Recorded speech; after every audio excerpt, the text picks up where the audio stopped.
एक क्वेश्चन दिया 2024 में, a DNA molecule is completely transcribed into the messenger RNA by an RNA polymerase, composition of DNA template stand is, ये दे रखा है DN guanine cytosine adenine thymine, composition of the newly synthesized RNA molecule is, ये underline करनी है, composition newly synthesize of RNA molecule is, ये बतानी है। ठीक है, तो हमने ये सीक्वेंस दे देखिए, हमने यहाँ क्या करते हैं, हम चारगफ रूल को अप्लाई करते हैं, हमने चारगफ रूल को अप्लाई नहीं करना है। ठीक है, यहाँ तो चारगफ रूल क्या कहता है, तो Chargaff the amount of DNA is always equal to thymine, और ग्वाइनिन किसके पास है, इक्वल टू साइटोसिन के अंदर है। तो ये है एडेनिन किसके अंदर, साइटोसिन के अंदर अमाउंट, और ग्वाइनिन की जो अमाउंट है जो साइटोसिन के इक्वल है, एडेनिन की थाइमिन के इक्वल है। ठीक है, ये बता दिया फर्स्ट रूल। दूसरा रूल क्या कहता है, DNA isolated from the variation organism show the adenine AT की रेशियो क्या है 1 के बराबर, और ग्वाइनिन साइटोसिन की रेशियो भी 1 के बराबर है थ्रू आउट, और GC परसेंटेज कॉन्स्टेंट होती है vary in the species to species. ठीक है, तो ये कहता है। ठीक है, तो ये इसका मतलब क्या कह रहा है, ये जिसके अंदर जो अमाउंट है, ठीक है, ये रहा, तो ये ATC रेशो 1 के बराबर है, ये कांस्टेंट भी होती है। ठीक है,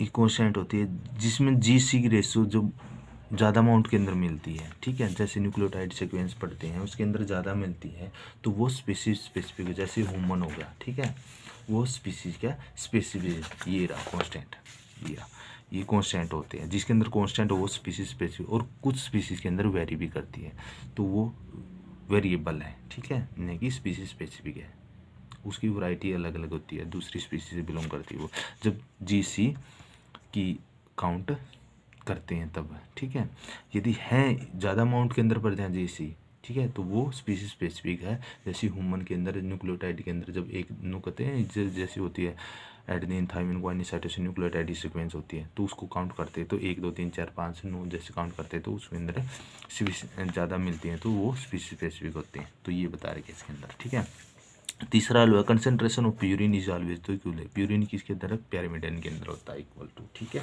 तो ये बता रखिए इसके अंदर, जैसे प्यूरिन के अंदर एडेनिन ग्वाइनिन, तो पैरामीडियन के ग्वाइनिन साइटोसिन और यूरासिल आते हैं। यूरासिल हमेशा RNA के अंदर अप्लाई होता है, DNA के अंदर अप्लाई नहीं होता। ठीक है, तो ये ग्वाइनिन और एडेनिन और ग्वाइनिन के साथ डबल बॉन्ड होता है, और साइटोसिन और थाइमिन के साथ ट्रिपल बॉन्ड होता है। ठीक है, तो ये पैरामीडियन प्यूरिन के अंदर इक्वल होता है। ठीक है, तो ये बता रहे क्या। अब चारगफ रूल कहाँ यूज होता है, ठीक है, चारगफ रूल वहाँ होता है जहाँ डबल स्टैंडर्ड DNA प्रेजेंट होता है। सिंपल ही तरीका है, जहाँ डबल स्टैंडर्ड DNA प्रेजेंट है वही यूज होता, सिंगल स्टैंडर्ड के अंदर यूज नहीं होता। और यहाँ क्या है, हमेशा सिंगल स्टैंडर्ड के बारे में पूछना है, यानी कि डबल स्टैंडर्ड के बारे में। ठीक है, चारगफ रूल का सिंपल फंडा है। क्यों होता है, क्योंकि डबल स्टैंडर्ड के अंदर बेस पेयर होते हैं। बेस पेयर का मतलब है एडेनिन और थाइमिन और ग्वाइनिन और साइटोसिन, ये बेस पेयर हैं। ठीक है, और इनके अंदर आपसर में ये ज्वाइंट हो जाते हैं, बेस पेयरिंग कर लेते हैं। पेयरिंग के कारण ही क्या है, इसके अंदर चारगफ रूल होता है, चारगफ रूल के अप्लाई होता है। ठीक है, बेस पेयरिंग के अंदर, और सिंगल स्टैंडर्ड के अंदर बेस पेयरिंग नहीं होती।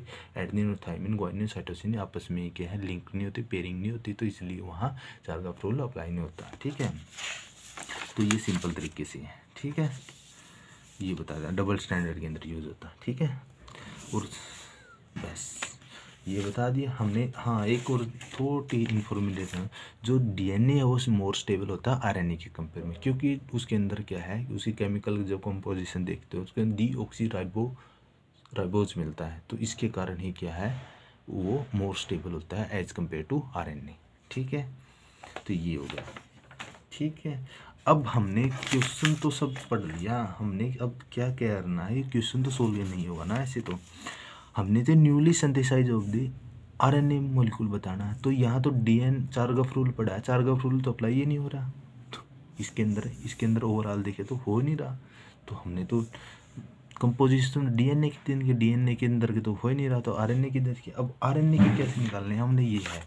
अब यहाँ अप्लाई होगा चारगफ रूल। ठीक है, देखो ये फ्रॉम द ग्वाइनिन किसके साथ है, साइटोसिन के अंदर है, इक्वल अमाउंट के अंदर। ये चारगफ रूल ने पढ़ा है, अभी हमने पढ़ा है, यानी कि जो ग्वाइनिन है इक्वल टू साइटोसिन के अंदर है। जो ये DNA की रेशो ये दी हुई, ये वाली सारी, ठीक है, क्वेश्चन के अंदर दी हुई, ये DNA की रेशो हमने RNA की निकालनी है।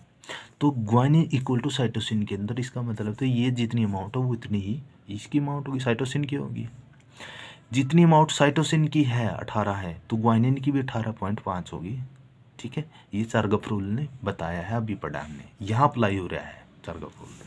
ठीक है, एडेनिन इक्वल टू किसके अंदर है, किसके अमाउंट है, साइटोसिन के अंदर है, बट डीएनए के अंदर है, आरएनए के अंदर नहीं है। आरएनए किसके अंदर है, साइटोसिन यूरासिल के अंदर कन्वर्ट हो जाता है, अमाउंट सेम रहती है। तो ये क्या है, अमाउंट इतनी है तो ये सेम रहेगी, यूरासिल के अंदर कन्वर्ट हो जाएगा। अब फ्रॉम दी साइटोसिन किसके अंदर है, एडेनिन के अंदर ट्रांसफर, वो पेयरिंग, बेस पेयरिंग करता था। ठीक है, तो एडेनिन डीएनए के अंदर ही हो, तो आरएनए के अंदर जाएंगे तो एडेनिन की ये अमाउंट होगी। हमने तो ये निकालना है ना आरएनए की, ये तो डीएनए, हमने तो ये आरएनए देखना है ना।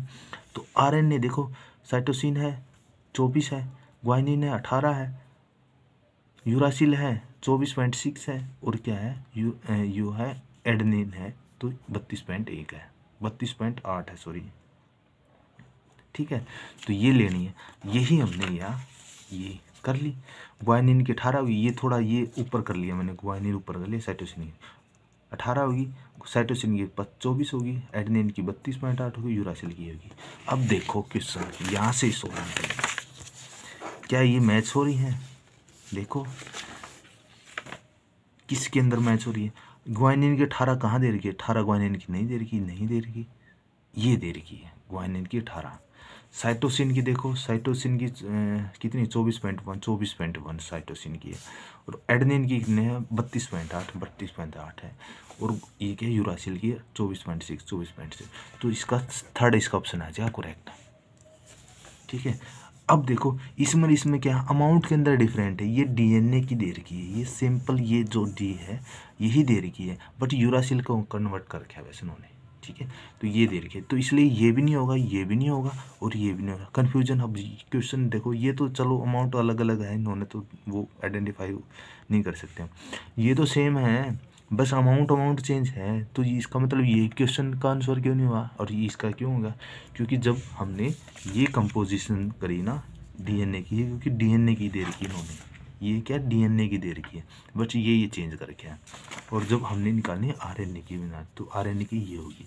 और ये अमाउंट इसलिए सेम है क्योंकि सिर्फ ये है, ग्वानिन किसके दो, साइटोसिन की, और साइटोसिन इक्वल ग्वानिन की, और एडेनिन की थायमिन या यूरासिल के अंदर, और थायमिन क्या है, थायमिन एडेनिन के अंदर है।